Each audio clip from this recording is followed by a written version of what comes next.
Glória a Deus. É um privilégio, né, a gente ver assim a obra de Deus ao longo do tempo. Sábado eu estive lá em Bento Ribeiro, fui convidado pelo pastor Carlos, a Igreja Congregacional de Bento Ribeiro, que é uma igreja grande que tem lá. Fui convidado para falar para os líderes dele, e eram muitos líderes, e aquele culto cheio. Mas assim que eu cheguei, a Liliane me procurou, a Liliane me abraçou, um abraço gostoso, um abraço carinhoso, e ela falou assim para mim: tio, lembra de mim? Eu fui sua adolescente. Aí eu olhei para ela, falei: Liliane, claro que lembro de você. Pois é, tio, agora eu já tenho 40 anos. Aí eu falei: você está querendo o quê? Qual é o seu problema? Mas Liliane hoje está casada, trabalha no louvor da igreja, trabalha nas células lá, e tem sido alguém que persiste na presença do Senhor. E é muito bom quando a gente vê aqueles que conseguem perseverar, porque tudo vai querer tirar de você a perseverança. Tudo vai querer tirar de você a perseverança. A vida ela é uma complicação, né? E parece que tudo quer tirar da gente a perseverança. Você começa a fazer uma dieta e não consegue perseverar, aí perde o fio da meada. Você começa a juntar dinheiro para fazer uma viagem ou comprar alguma coisa, aí perde o fio da meada. Você começa a pensar em estudar, e aí vai e faz a matrícula, daqui a pouco perde o fio da meada. E tudo parece que quer tirar a gente do fio da meada. Você tem o seu casamento, tem a sua vida familiar, e no meio do caminho aparecem tantos percalços para roubar de você e tirar você dessa história, dessa perseverança. Que loucura, quanta coisa para tirar a gente do nosso chão, do nosso caminho, né, da nossa possibilidade, porque quando nós nascemos, todos nós nascemos com as mesmas possibilidades. Não tem ninguém aqui que nasceu de forma diferente. Todos nós nascemos de um parto, de uma mãe, todos nós nascemos em alguma casa, em algum lugar, né? Mas é impressionante como que tudo quer tirar a gente, né, daquilo que é o propósito que a gente tem na nossa vida, daquilo que Deus quer na nossa vida. E muitas vezes a gente para, ou abandona, ou desiste, porque não acreditamos. E tem uma coisa que é poderosa demais, é a capacidade de acreditar. Isso é poderoso demais, né? Se você faz faculdade ou fez, e estudou empreendedorismo, que é tão falado agora, né? Para que isso funcione, você precisa acreditar. E a Bíblia propõe essa crença, esse crédito, ela propõe essa ideia de você acreditar e dar um nome para isso. Se chama fé. E a Bíblia, então, faz uma proposta para que você acredite em Jesus, para que você acredite em Deus. E aí você fala para mim: não, eu acredito, mas até que ponto a gente consegue acreditar em Deus? Até que ponto você consegue manter a fé? Se manter acreditando. Né? Às vezes a gente fica desanimado quando as coisas demoram um pouquinho só mais, e acha que não vai dar conta, que acha que não vai existir. E hoje pela manhã foi muito interessante quando o Magno, com a Cecília no braço, ele estava falando de uma coisa que aconteceu na vida dele alguns anos atrás. Ele e Renata tiveram alguns problemas no casamento, e aí a gente veio aconselhando, trabalhando. Houve um tempo de restauração profundo na vida deles. Eles fizeram Casados para Sempre, e depois teve um culto ou um evento da igreja no sítio. E foi exatamente, que dia é hoje? Foi no dia 16 de julho de junho, estamos em junho, de 2018, que foi o dia desse pacto de reconciliação, onde a gente estava ali no sítio e fazendo mais uma vez a renovação das alianças. E ele falou: pastor, quando eu estava lá, eu não podia imaginar que exatamente um ano depois, eu estaria com a Cecília, a minha filha, nos braços, consagrando ela ao Senhor. Por quê? Porque eles queriam muito um neném, mas não conseguiam engravidar. Por quê? Porque tinham problemas na sua vida conjugal, mal resolvidos. Porque eles não imaginavam o que ia acontecer algum tempo depois. E se a gente não imagina o que vai acontecer depois, e não acredita que possa haver uma mudança na história, que possa haver uma interferência e que mude a nossa história, a gente se torna o tipo de gente que desiste. E o tipo de gente que desiste é o tipo de gente que não alcança. É o tipo de gente que não permanece. É o tipo de gente que não prevalece. Mas Deus chamou você para prevalecer, para vencer e para, de fato, manter-se na fé. Essa é a proposta de Deus. Então, aqui no Ministério Palavra da Verdade, a gente fala sobre a importância de você entender que, como uma semente, você é lançado numa terra, e essa terra ela produz uma raiz, e quanto mais funda e mais sólida for a raiz que você tiver, maior será a árvore, mais você vai crescer e mais você vai desenvolver. Mas parece que de vez em quando a gente quer mudar de terra e a gente quer, sair do lugar, ou não acreditar mais, ou terceirizar aquilo que nos falta ao que é exterior, ou ao lugar, ou à igreja, ou à pessoa, ou ao trabalho. E o meu desafio para você nessa noite é falar para você acreditar. Na verdade, eu quero trazer uma palavra ao seu coração para que você continue acreditando. Abraão foi chamado o pai da fé, porque ele creu contra a esperança. Já parou para pensar nisso? Crer contra a esperança. É quando você já não espera mais nada, é quando você já está... Mas ainda assim, ele manteve a sua fé. E é esse tipo de relacionamento com Deus que a gente quer falar nessa noite. Vamos começar em 2 Coríntios, capítulo 4, versículo 7. A gente sempre usa a Bíblia como um ponto de referência, porque entendemos que a Bíblia é a palavra de Deus. Esse livro foi escrito por pessoas mais inspiradas pelo Espírito Santo, e essas pessoas, mais de 40 autores, ao longo de aproximadamente 4.000 anos, eu sempre falo isso, eles tiveram uma inspiração comum e falaram sobre o plano de Deus, do relacionamento de Deus com o homem. 2 Coríntios, capítulo 4, versículo 7, diz assim: temos esse tesouro em vasos de barro, para mostrar que esse poder, que a tudo excede, provém de Deus, e não de nós. A primeira coisa que a gente precisa entender é que existe um tesouro separado, preparado, mas que está escondido, e esse tesouro é acreditar em Deus. Existe um tesouro que está escondido, esse tesouro que, como qualquer outro tesouro de qualquer filme, ele não fica assim na superfície, né? Se você assistiu algum filme aí de pirata ou de tesouro, o tesouro sempre é cavado, é colocado lá num buraco, tapado, aí tem um mapa. Eu lembro de um filme que o camarada contava não sei quantos passos a partir da cerca, tinha uma árvore, e ele cavava e achava o tesouro. E o tesouro é essa coisa escondida, que não está aparente, que não está assim tão na superfície, não é tão fácil de você, está ali, eu achei. Não, o tesouro é algo que não está tão na cara, tão na mão, assim, ele é algo que ele precisa ser descoberto. E o profeta Isaías, então, lá no capítulo 45, ele fala, Deus é um tesouro, Deus é um Deus que se esconde. Deus é um Deus que não está assim tão na cara, você precisa procurá-lo. E aí, então, a Bíblia orienta, buscar-me-eis e me achareis. Mas quando você me buscar, de todo o coração, tem que buscar. Batei, e abrir-se-vos-á. Mas se você não bate, não vai ver, não vai conhecer, não vai descobrir esse tesouro.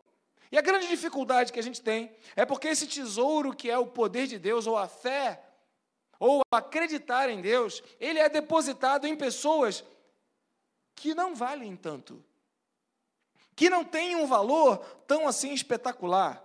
Tesouros em vasos de barro fala de alguma coisa que é muito preciosa, muito valiosa, muito espetacular, muito importante, muito tremenda, mas que é colocado em alguém que é falho, que é imperfeito, que é equivocado, que erra, que desiste, que desanima, que fraqueja, que abandona, que abre mão.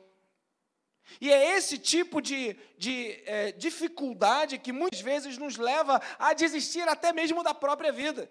Eu falei de manhã, vou repetir agora, eu fiquei apavorado quando eu estive lá na Feira de Ciências, era assim o nome, agora é outro nome, da Escola da Giovana, que é uma mostra que fala sobre assuntos, pedindo ali para os alunos da escola do nível médio, primeiro, segundo e terceiro ano, eles prepararem ali bancas, né, para tratar de assuntos sociais, e eram várias turmas embaixo, várias turmas do segundo andar, turmas do primeiro, segundo e terceiro ano do ensino médio. E eu, pelo menos, contei 4 4 bancadas ou 4 turmas que falavam sobre o mesmo tema: doenças da alma, depressão, tristeza, corações arruinados, corações destruídos.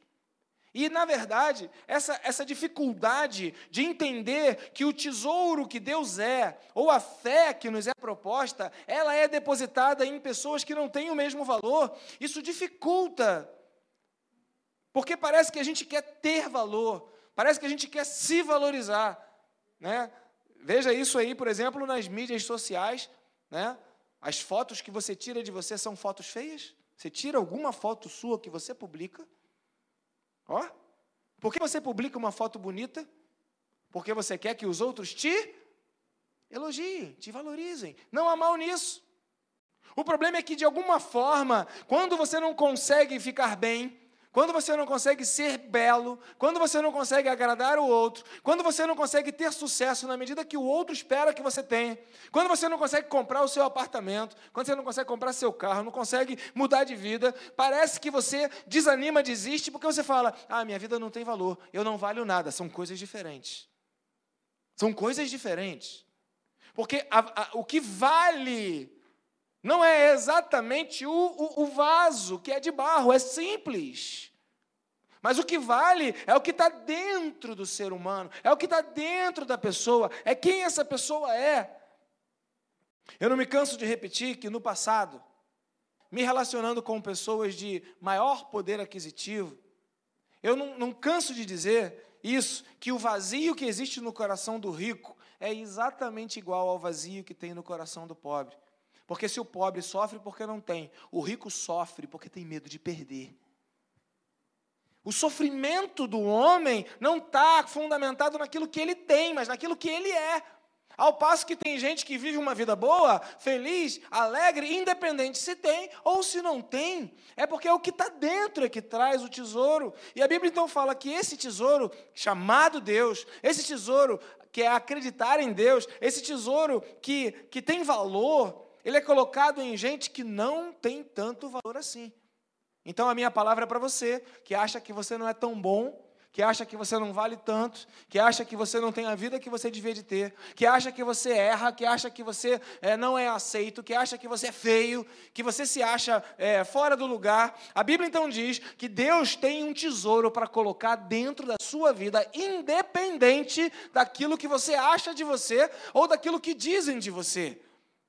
Uma das coisas que chamou muito a minha atenção, naquela feira que eu fui, tinha lá um standzinho para o pessoal que está se preparando para a carreira militar, e tinha lá então um stand de tiro, aí tinha lá um balão de gás e uma arminha daquela de brinquedo para explodir, e aí tinha uma criancinha, assim, aquela criança forte, feliz, bonita, que a mamãe gosta, e aquele menino gordinho, igual eu mesmo, que esbarrava uma perna na outra, que não conseguia andar reto, né? E o menino pegou aquela arma, deu tiro, errou. Quando ele foi sair, ele tropeçou na perna. Tinha uns sacos de terra ali, imitando uma trincheira. Ele já rasgou um saco de terra, já levantou envergonhado. E aí, o que passou na minha cabeça imediatamente? Passou na minha cabeça toda a história de como eu era envergonhado quando eu era pequeno, porque eu fazia coisas que eu não devia de fazer, as pessoas reclamavam, murmuravam, tinha tal do bullying, hoje tem nome, na minha época não tinha não, e a gente sofria do mesmo jeito, mas tem gente que carrega essa carga emocional de não ser aceito desde pequenininho. E é esse tipo de gente que, mesmo que não tenha sido aceito pela família, que é vaso de barro, que não vale tanto, que não tem tanta coisa boa, ou que não é valorizado. É esse tipo de gente que Deus quer colocar um tesouro, que Deus quer colocar-se dentro de você. A grande dificuldade é quando nós queremos que um tesouro entre para a gente poder conquistar a vida do outro, para a gente poder conquistar a atenção do outro. Estava vendo numa reportagem hoje, agora à tarde, essas reportagens de jornal do celular, e estava falando sobre a ditadura da beleza, e estava dizendo que tudo para ganhar dinheiro. Mulheres sofrendo com anorexia, e outras agora, porque também está dando dinheiro, aquele modelo plus size. Então tem gente emagrecendo, gente querendo engordar, mas na verdade tudo com um único propósito: ser aceito, estabelecer um padrão, para de alguma forma ganhar algum benefício por aquele padrão que foi aceito, que foi estabelecido. E a verdade é que a gente coloca a importância da nossa vida demasiadamente valorizado por aquilo que os outros dizem, por aquilo que os outros valorizam. E a pergunta que eu te faço é: quando você acha que vai conseguir agradar a todo mundo? Quando você acha que vai conseguir estabelecer os padrões que outros têm? Porque quando você muda de um lugar, por isso eu falei lá do Nordeste, né? Quando você muda de um lugar para o outro, os padrões mudam, a cultura muda. Quando eu saio daqui e vou para lá, muda. Quando eu saio de acolá, venho para cá, muda. E se eu ficar nessa perspectiva de tentar ser aceito ou agradar, quando eu saio de uma escola e vou para outra, quando eu saio de um trabalho e vou para outro, quando eu saio de uma faculdade e vou para outra, o mundo muda. E se eu ficar numa perspectiva de querer agradar, eu, na verdade, vou passar a vida inteira sofrendo uma não satisfação por aquilo que eu não sou, prestando atenção apenas no vaso de barro. E a Bíblia, então, fala que Deus coloca um tesouro dentro desse vaso de barro. E esse tesouro é a capacidade que você tem de acreditar em Deus, que é a sua fé. A Bíblia apresenta Deus como um tesouro, a Bíblia apresenta você como um depósito desse tesouro. A Bíblia diz que você pode absorver a presença de Deus na sua vida, e quando você é capaz de absorver essa presença de Deus na sua vida, você começa a crer, a vida muda de sentido, você começa a ficar mais de bem com a vida, começa a ficar mais organizado nas suas ideias, começa a ter menos cobrança, começa a se sentir mais feliz, e aí você começa a experimentar uma paz que excede a todo entendimento. Então, em 2 Coríntios, capítulo 3, versículo 12, ainda nesse mesmo texto, nesse mesmo contexto, Paulo diz assim: portanto, visto que temos tal esperança, mostramos muita confiança. Qual esperança? A esperança de que existe uma glória, que existe um tesouro, que existe um valor, que existe algo que Deus me deu, que colocou dentro de mim, que me faz ser alguém de valor, que me faz ser alguém valioso. É inacreditável, é impressionante como que a gente esquece o valor do ser humano e acaba valorizando só aquilo que o ser humano tem. A marca da roupa se torna um desafio para muitos, a marca do carro. Queridos, eu tinha um Passat Variante, vocês lembram, né? Que era um carro assim grande, automático, bonitão, importado, uau. Aí vendi, e com o mesmo valor, exatamente o mesmo valor, eu comprei um Volkswagen Up, que é uma caixinha de fósforos, literalmente uma caixinha de fósforos. E é incrível que quando eu andava com a Variante, todos os carros abriam para eu passar. Respeitava, ninguém me fechava. Agora, andando de Up, irmãos, é um desafio, porque eu levo fechada tudo quanto é jeito. Ninguém respeita o carro mais simplesinho. Não sei se você já experimentou isso, mas dirigir um carro que não é um carrão, parece que não te valorizam, não te respeitam. Não importa se ali dentro daquele carro, atrás daquele volante, tem uma pessoa igualzinha, tem um ser humano igualzinho. Não importa se o carro, aquele pequenininho, está pago, está quitado, e o outro carrão está com um carnê de 60 meses. E já tem umas 2 prestações atrasadas. O cara que está no carrão, ele vai querer desvalorizar e desprezar o que está no carrinho. E a gente vai vendo isso e vai se tornando um tipo de gente que acaba se valorizando por aquilo que a gente não tem. E se desvalorizando por aquilo que não tem, a vida vai perdendo sentido, vão surgindo doenças da alma, fruto da insatisfação, da infelicidade, da incapacidade de entender que você é um vaso de barro. Mas Deus, Ele fala que o lance não é ser barro, o lance é o que está dentro de você. O que vale não é o que é aparente, mas o que vale é quem você é aí por dentro. É quando você deita a sua cabeça no seu travesseiro. É quando você fecha os seus olhos e pensa, e você encontra aquilo que se chama uma paz que excede a todo entendimento. Não é ausência de aborrecimento, nem ausência de preocupação, mas é uma capacidade de manter a sua sanidade, de manter o seu equilíbrio, de manter-se feliz, apesar de.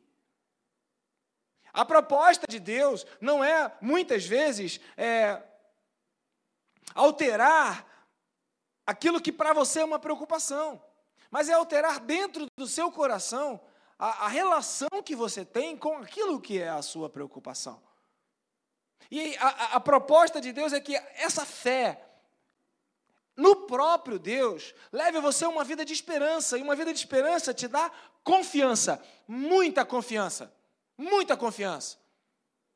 Cantamos aqui no momento de louvor, lindo, algo espetacular, sobrenatural. Falamos sobre o céu, falamos sobre a vida eterna, falamos ser uma igreja que é comparada àquela noiva que vai se encontrar com o noivo, que é Jesus, e vamos viver na casa de Jesus, no céu, na eternidade. E quanta gente já perdeu a esperança do céu, e quanta gente já perdeu a possibilidade de viver uma vida não apenas para esse mundo, mas também uma vida com a possibilidade de que, sabendo, com a convicção, com a certeza, de que você não pertence a essa terra, de que você não pertence a esse mundo, de que você não pertence à forma de governo, porque agora parece que está todo mundo brigando por forma de governo.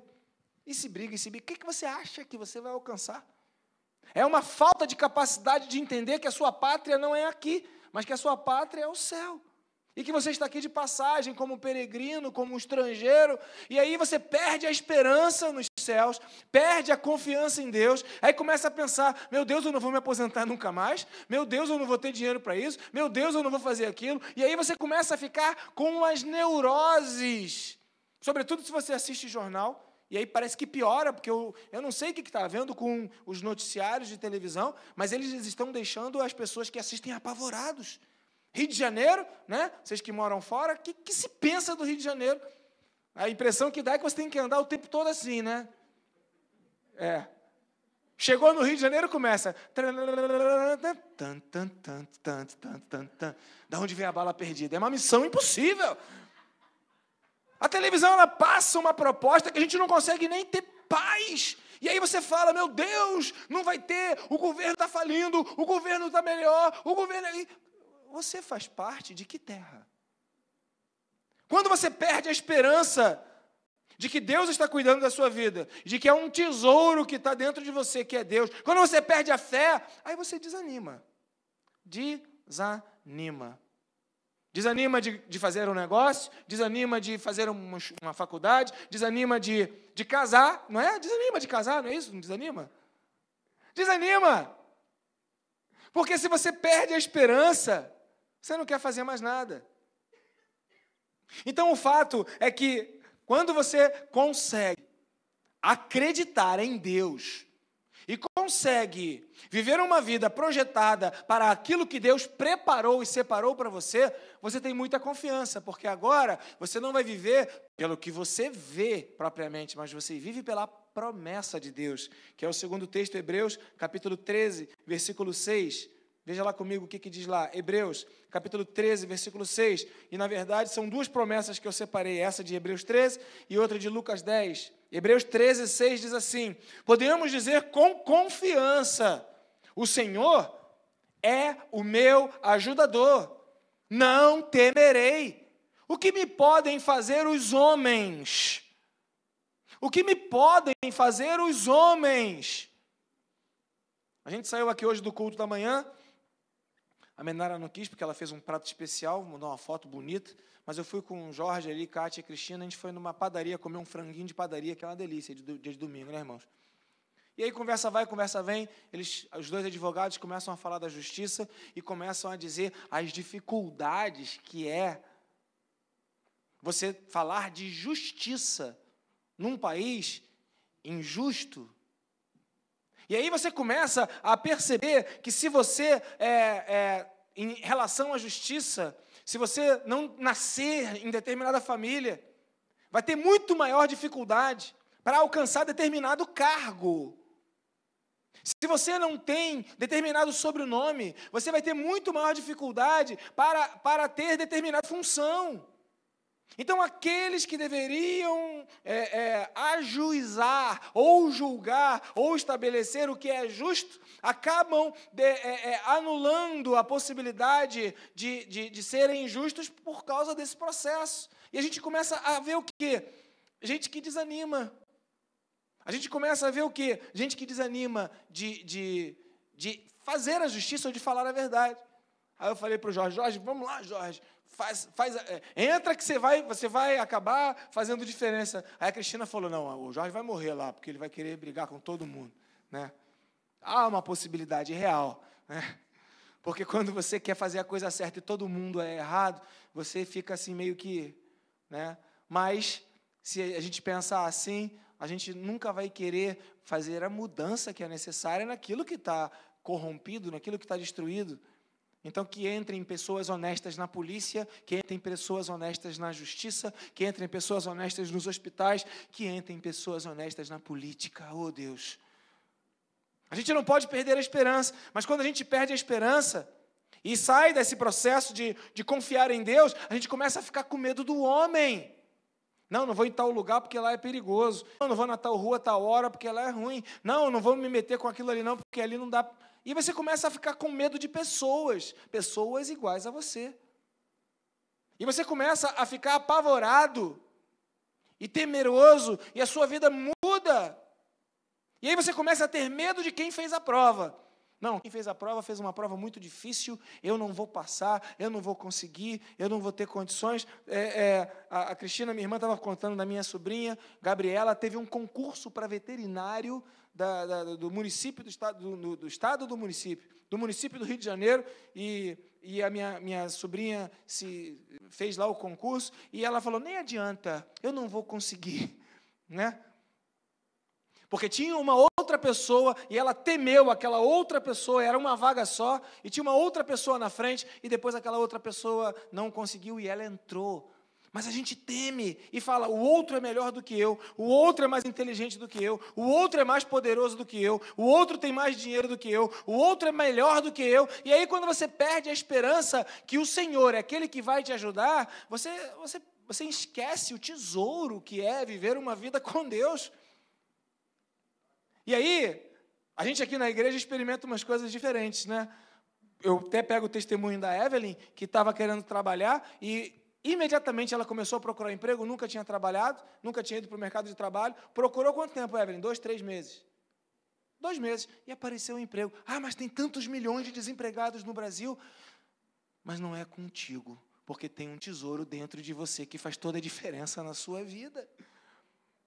A gente, quando não acredita naquilo que é o nosso ajudador, a gente vai procurar o Rivotril, a gente vai procurar o remédio, vai procurar o médico, vai procurar o homem, e aí vai ficar com medo das coisas, e aí a nossa vida ela vai ficando cada vez mais uma vida de angústia, uma vida de preocupação e de tensão. E como eu falei, vou repetir, se você assiste televisão e vê jornal, só piora.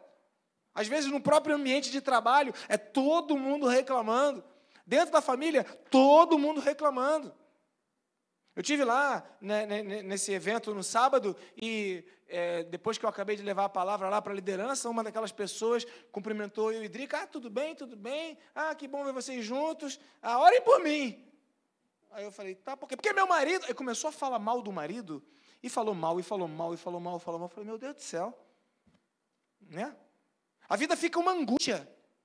E a pessoa que não sabe que Deus pode ajudar no casamento, que Deus pode ajudar em todas as áreas, ela começa a ficar uma pessoa que reclama, chata, uma pessoa que não dá vontade de você ficar perto dela. Aí eu fiquei, deu uma meia hora, eu fui falar com a filha dessa pessoa.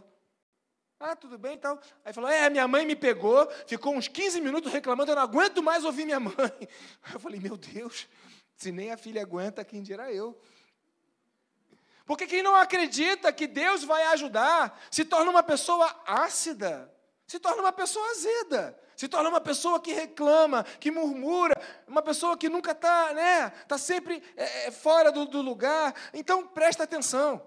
Sendo você quem você é, o vaso de barro que você é, Deus resolve colocar um tesouro dentro de você, que é a capacidade de você ter o próprio Deus na sua vida, e isso fará toda a diferença na sua vida, porque quando você tem Deus, você pode dizer, eu tenho alguém que me ajuda, eu não vou ter medo, eu tenho alguém que me ajuda, as coisas comigo são diferentes. Posso ouvir um amém a isso, querido? Continuando, ainda em Lucas, capítulo 10, versículo 19, eu lhes dei autoridade para pisarem sobre cobras. Isso aqui é literal mesmo, né? E escorpiões. É literal. Quando eu estive no Oiapoque, o Jorge pisou numa cobra e eu enfiei a mão num tijolo que tinha um escorpião lá dentro. E nenhum mal aconteceu comigo nem com ele. Eu lhes dei autoridade para pisarem sobre cobras e escorpiões, e sobre todo o poder do inimigo. Nada lhes fará dano. Quando você não tem a expectativa, ou quando você não tem a esperança, ou quando você esquece que o Senhor é teu ajudador, ou quando você desiste porque não confia mais, não tem mais fé, você acaba ficando com medo de tudo e você começa a criar um inimigo. Eu estou aqui na metade da faculdade de Sociologia, né? Talvez para discutir mais com o pessoal aí que gosta dessa coisa aí, né? Não estou entendendo um pouco do assunto. Mas uma das coisas que a gente vê dentro dos pensadores, e aí a gente vai elencando cada um dos pensadores, e um dos mais famosos é o Karl Marx, e ele coloca de uma forma muito clara, eles e nós. Quando crio essa ideia de eles e nós, se cria um inimigo. Porque quem são eles? São pessoas que não fazem o que deveriam fazer, não chegam aonde deveriam chegar, são os meus inimigos. E o que é pior, essa é uma filosofia que transcende aí as nossas relações sociais e acaba acontecendo dentro de casa. Então, dentro de uma casa, você tem ela e ele, e acaba o nós. Dentro de uma sociedade, você tem ele e você, e já não tem mais algo em comum. Dentro da igreja, você tem eles e você, e já não tem mais a ideia de unidade de irmãos. Dentro da família tem eles, mas são meus irmãos, eles e eu. E então a gente começa a tratar todos como se fossem nossos inimigos. E eu não sei você, mas eu quero aqui fazer uma observação que pontua de uma forma crítica. Me perdoem se eu estou indo contra o seu gosto, mas música cristã que fala, os meus inimigos vão me ver de pé. Eu não gosto muito disso não, irmão. Tipo, meu inimigo vai me ver de pé. Tem que me aturar. Tu não é nada, mas é irmão, né? Quem é inimigo? Quem é inimigo? É o vizinho que devo evangelizar, virou meu inimigo? Quem é inimigo que vai me ver vencer? Eu não gosto disso, não. Mas a gente cria essa coisa, essa separação do inimigo, e a gente vive uma vida lutando contra esse inimigo. Esse inimigo é um inimigo interessante, porque ele não tem forma. Esse inimigo não tem nome. Esse inimigo não tem endereço. Esse inimigo não tem CPF. É o inimigo. E joga tudo na conta do inimigo. E o que é pior, no nosso relacionamento com Deus, a gente também faz isso. Faz um monte de bobagem. Quando dá tudo errado, foi o inimigo. Hã?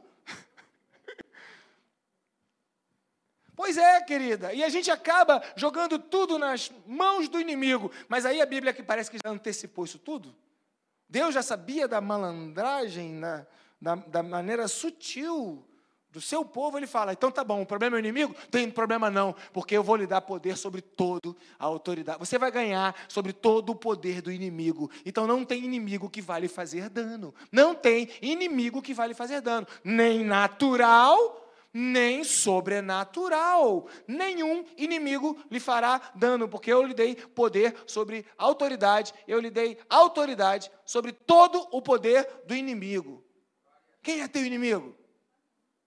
Entendam que nós, quando temos a perspectiva de confiança em Deus, gerada por esse tesouro que é o próprio Deus dentro de nós, isso nos faz nos sentir valiosos, independente do que temos ou deixamos de ter, das conquistas que todos querem que a gente tenha, ou das não conquistas que nós não conseguimos atender ou não conseguimos alcançar.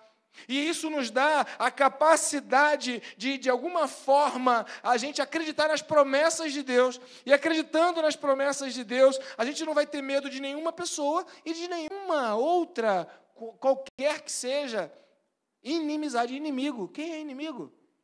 O inimigo não pode atrapalhar a sua vida, não pode destruir os planos de Deus na sua vida, porque se tem um inimigo, Deus é maior. Se o inimigo vem contra você, por 7 caminhos ele foge de você. Então, é importante essa metanoia, mudança de mente, ajuste na perspectiva da nossa relação com a pessoa, com as pessoas, com a política, com o governo, com o próprio Deus. E a gente entenda o seguinte: o inimigo não pode fazer nada se eu ficar firme na rocha, se eu estabelecer os meus pés sobre aquele que não me deixa cair. Esses dias eu estava conversando com alguém no gabinete e passei um filminho da Walt Disney de 1943, que é a pequena galinha, o chicken, é o pintinho, né? E conta a história de uma raposa que queria comer todos aqueles pintinhos do galinheiro. Mas o fato é que esse vídeo conta a história que é uma estratégia do inimigo, que é a perspicácia de isolar alguém, tirar do contexto, começar a colocar como se todos os outros fossem inimigos, e insuflar na mente daquela pessoa que ele tem uma saída, uma resposta para vencer aqueles inimigos. E a saída é deixar todo mundo desprotegido. E aí o que aquele pintinho, no final das contas, faz? Ele cria um tumulto dentro daquele galinheiro, todo mundo foge do galinheiro e vai se esconder dentro da caverna. E aí o lobo vai lá e mata todo mundo. O fato é que o inimigo nem sempre vai ser o outro que a gente entende que é inimigo. Às vezes a gente pensa que o inimigo é aqueles que estão contra nós, mas nós é que estamos sendo os piores inimigos da nossa própria vida. Porque se nós acreditarmos em Deus e nos mantivermos firmes na presença do Senhor, a Bíblia fala que você será vencedor?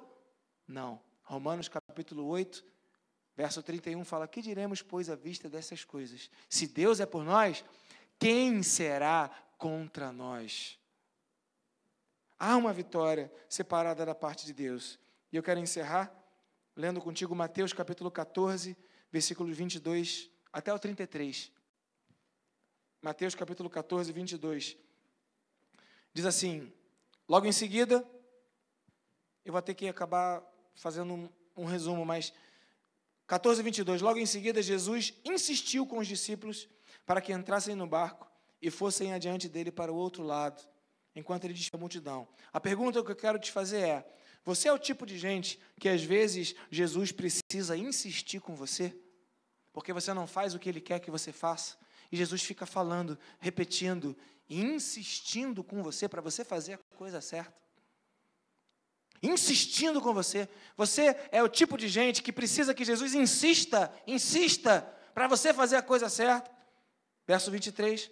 Então, tendo despedido a multidão, subiu sozinho ao monte para orar. Ao anoitecer, estava ali sozinho. Verso 24.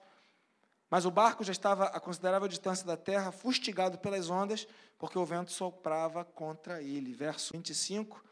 Alta madrugada, Jesus dirigiu-se a eles andando sobre o mar. Quando o viram andando sobre o mar, ficaram aterrorizados e disseram: é um fantasma, e gritaram de medo. Então Jesus insiste, aí você vai e acaba cedendo àquela insistência, aquele peso, aquela inclinação, e você faz o que Jesus mandou você fazer. Então, quando você faz algo que Jesus mandou e parece que não dá certo, você perde a fé, você fica dominado pelo medo, você começa a gritar. Mesmo quando Jesus se revela, porque foi o que aconteceu, Jesus apareceu no meio do mar, quando Jesus está ali, no meio do problema, o teu medo é tão grande que você nem percebe que é Jesus, e você fica apavorado. Você é esse tipo de gente? Verso 27 diz assim, Jesus imediatamente lhe disse: coragem, sou eu, não tenho medo. Então, Senhor, disse Pedro, se és tu, manda-me ir ter o teu encontro por sobre as águas. Verso 29, venha, respondeu ele, Jesus. Então Pedro saiu do barco e andou sobre as águas e foi na direção de Jesus. Então a pergunta é, você faz desafios e provas a Jesus, mesmo depois dele ter mandado você fazer alguma coisa, você fez? Mesmo depois dele ter se revelado para você no meio da tua tribulação, você ainda continua desconfiando que é Jesus?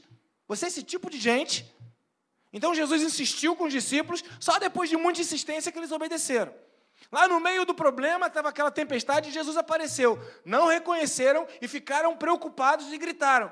Você é esse tipo de gente que mesmo quando você obedece e mesmo quando Jesus se revela, você ainda continua querendo fazer prova. É você mesmo? É você mesmo? É Jesus mesmo?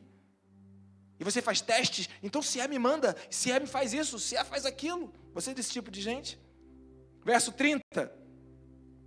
Mas quando reparou no vento, depois, Pedro ficou com medo, começou a afundar e gritou: Senhor, salva-me. Imediatamente, Jesus estendeu a mão e o segurou e disse: homem de pequena fé, por que você duvidou?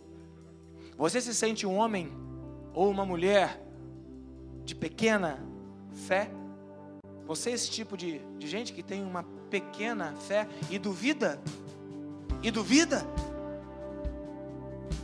Seguindo, quando entraram no barco, o vento cessou. Então os que estavam no barco o adoraram, dizendo: verdadeiramente tu és o Filho de Deus. Então o que eu quero dizer para você é que se você é esse tipo de gente que Jesus tem que insistir contigo para você fazer a coisa certa, que você não percebe que Jesus está contigo no meio da tribulação, que você fica apavorado gritando mesmo quando Ele se revela, que você fica fazendo prova mesmo depois que Ele se revelou, porque você ainda tem medo se é Ele ou se não é. E aí você duvida de novo, Ele te salva de novo, e você sente que você é uma pessoa de pouca fé. Olha o que aconteceu. Jesus deu um jeito nesse tipo de pessoa. Jesus deu um jeito no problema de Pedro. Entrou no barco e resolveu. Jesus pode entrar na tua vida e resolver também. Sabe o que você tem que fazer? O que Pedro fez e os discípulos fizeram. Simplesmente adorar ao Senhor. Somente adorar ao Senhor. Adorar ao Senhor. Sabe por que é muito difícil chegar na igreja cedo para poder participar do louvor? Porque o louvor é uma coisa tremendamente difícil. Como é que eu vou cantar? Como é que eu vou adorar? Como é que eu vou abrir a boca? Para que eu vou fazer isso? Porque você se sente como um vaso de barro, uma pessoa com tão pouca fé, que você precisa ouvir uma palavra, ouvir alguma coisa para melhorar antes de cantar. Mas sabe o que nós fazemos aqui na igreja? Estabelecemos que primeiro você canta, porque você canta pela fé. Porque independente do que você creia, independente do que você duvide, independente do que você seja bom ou seja mal, Jesus escolhe se revelar para você, entrar na tua vida, acalmar a tempestade. E tudo que Ele pede em troca é que você o adore, o adore, o adore e reconheça que Ele é o Senhor da sua vida.